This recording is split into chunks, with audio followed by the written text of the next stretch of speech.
Once there was a single golden rain tree in all of America, imported from China to a utopian community on the banks of the Wabash River.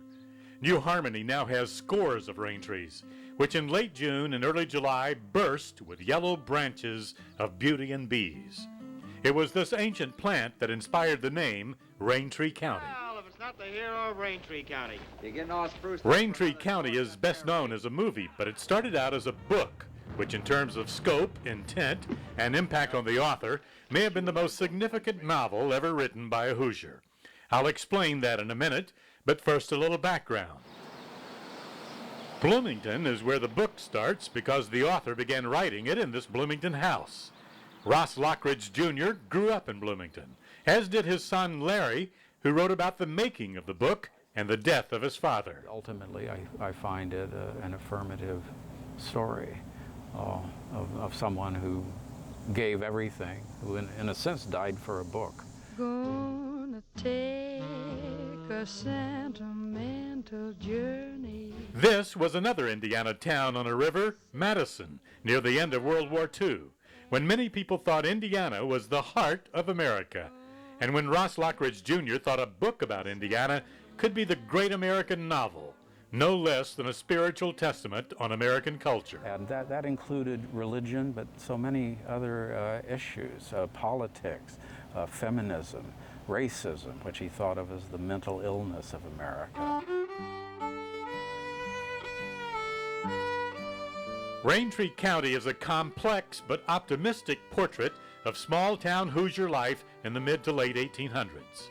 It's fiction, but it's filled with real events and real places.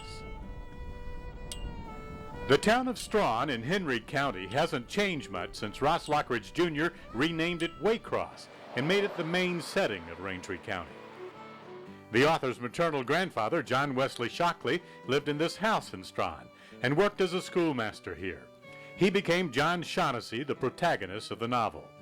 The author's young wife, Bernice, was the model for Nell Gaither, the heroine of the book, played by Eva Marie Saint in the movie.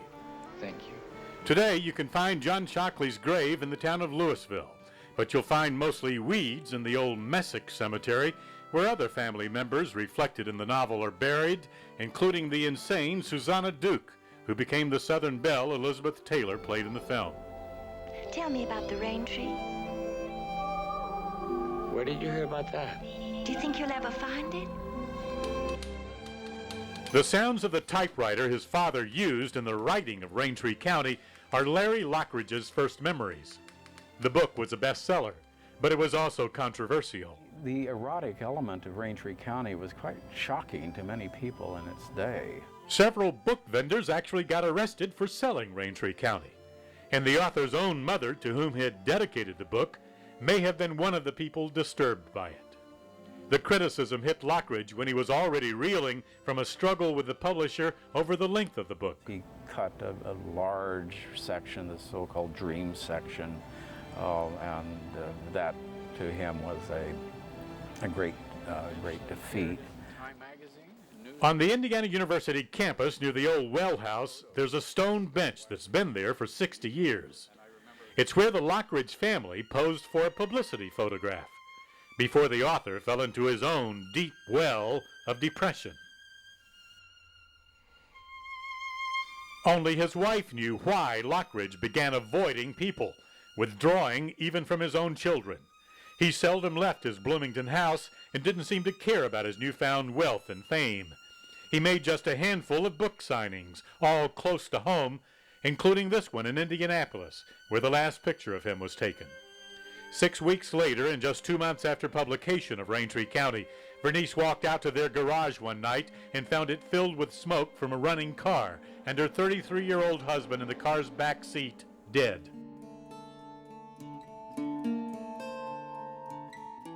The suicide of Ross Lockridge Jr. became one of the great mysteries of American literature.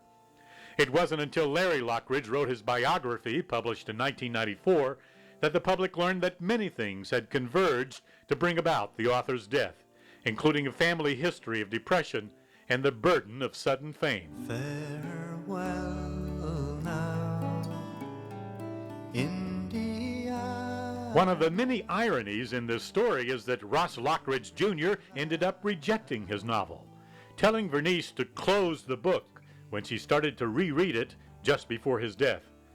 But his son thinks Raintree County was a good read then and a good read now. The novel appeared in 1948, in a rather dark post-war era.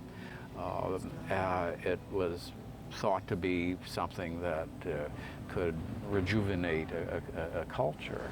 And one could say that some of its values are very apropos today, in another dark time.